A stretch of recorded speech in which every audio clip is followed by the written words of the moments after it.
कल्याण मुरबाड मार्गावरील रायते पुलाजवळ सोमवारी काळी पिवळी गाडी आणि मिक्सर ट्रकचा मोठा अपघात झाला।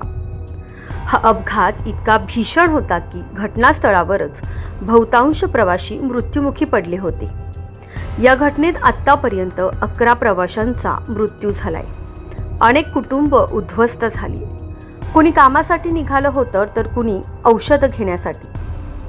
घटनास्थळाची दृश्य पाहून मदतीला आलेले गावकरी देखील गहिवरले। क्षणात सर्व काही संपलं होतं। एका आईची 3 मुलंही या अपघातानं हिरावून घेतली।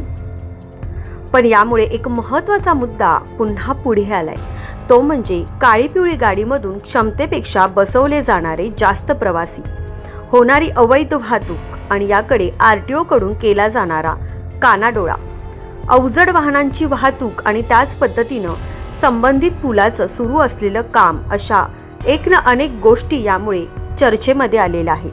त्यामुळे सर्वच यंत्रणांवर प्रश्नचिन्ह उभं राहिले।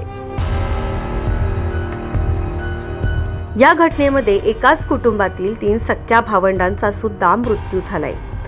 साधारण 7 वर्षांपूर्वी कॅन्सरनं पतीचा मृत्यू झाला होता। हे दुःख सावरत कुटुंबाचा गाडा हाकत असतानाच एका आईची 3ही मुलं या अपघातानं हिरावली। हा दुःखाचा भार त्या माऊलीला आयुष्यभर सहन करावा लागणार आहे। 3 भावंडांच्या अशा अचानक जाण्यानं सर्वत्र हळहळ व्यक्त होते।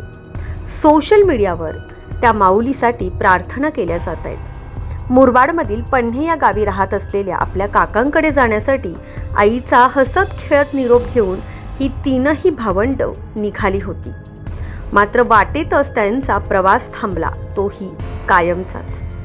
निश्चित पडलेले या भावंडांचे ते मृतदेह पाहून सर्वांनाच गलबलून आलं। अंजना मोहपे या दिवा इथे राहतात। या घटनेमध्ये त्यांची मुलगी नेहा वय वर्ष 19, मानसी वय वर्ष 22 आणि मुलगा प्रथमेश वय वर्ष 15 अशा 3ही मुलांचा मृत्यू झालेला आहे। उन्हाळ्याच्या सुट्टीत हे तिघे गावी जात होते। मात्र नियतीच्या मनात काहीतरी वेगळंच होतं। खरं तर अंजना मोहपे यांचं आयुष्य आधीपासूनच संघर्षमय असं राहिलेलं आहे। 7 वर्षापूर्वी त्यांचे पती लक्ष्मण यांचं कॅन्सरमुळे निधन झालं होतं। घरकाम करून मोठे कष्ट करून 5 मुलांचं संगोपन आणि शिक्षणाची जबाबदारी त्या उचलत होत्या। त्यांची मोठी मुलगी निकिता हिचं लग्न झालंय। अंकिता आणि मानसी या पदवीधर आहेत। नेहा हिने नुकतीच 12वीची परीक्षा दिली होती, तर प्रथमेशनं SSCची परीक्षा दिली होती।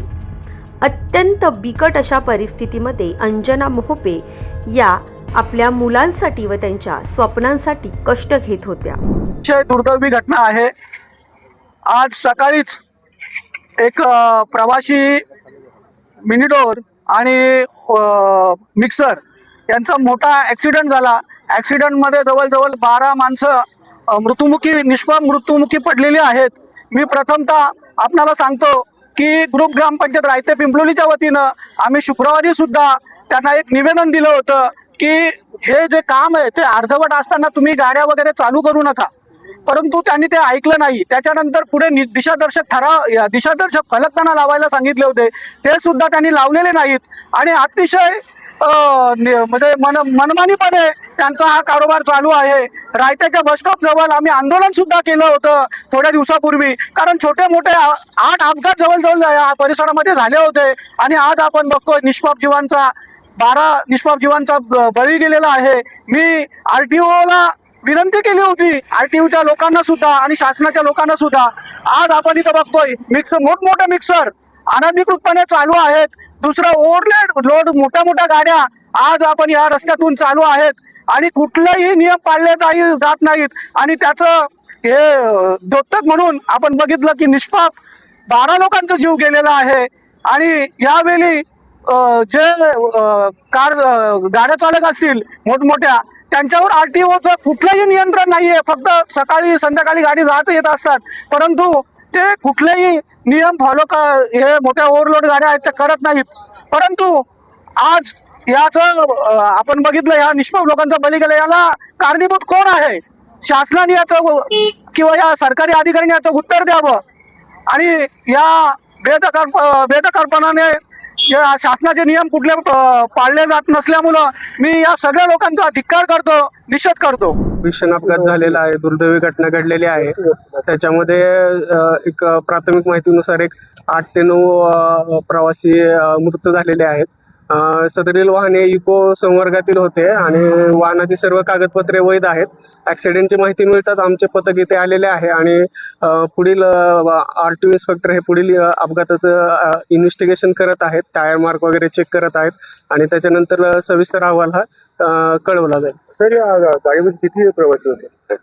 सर, प्राथमिक माहिती पोलीस विभागाकडून मिळाल्यानंतर प्रवाशांची माहिती आपल्याला निश्चितपणे कळेल. FIR आणखी आलेली नाही आहे कॉपी आमच्याकडे. असं समजलं जातं की 10 ते 11 लोक होते या गाडीमध्ये. साधारणतः मृतांचा आकडा पहिला असता नाकारता येत नाही शक्यता, पण FIR आल्यानंतर त्याच्यावर बोलणं उचित. या मार्गावर मिक्सर असतील, डंपर असतील, यांची वाहतूक मोठ्या प्रमाणावर होते. अनधिकृतपणे वाहतूक केली जाते किंवा जास्त अवजड वाहनांची वर्दळ या ठिकाणी असते असा आरोप नागरिकांनी केलेला. तर त्याबाबत RTOच्या वतीने काही कारवाई करण्यात येईल का? RTOचे अवैध वाहतूक हे कंटिन्युअस कारवाई सुरूच असते. मागं पण आपण ज्या आउटडेटेड किंवा स्क्रॅप झालेल्या काळी पिवळ्या होत्या त्याच्यावरही कारवाई केली होती आणि इथून पुढेही मिक्सर आणि डंपर असतील त्याच्यावर पण RTO कल्याणमार्फत कारवाई करण्यात येईल. अंजना यांची 3 मुलं आता या जगात नाहीये.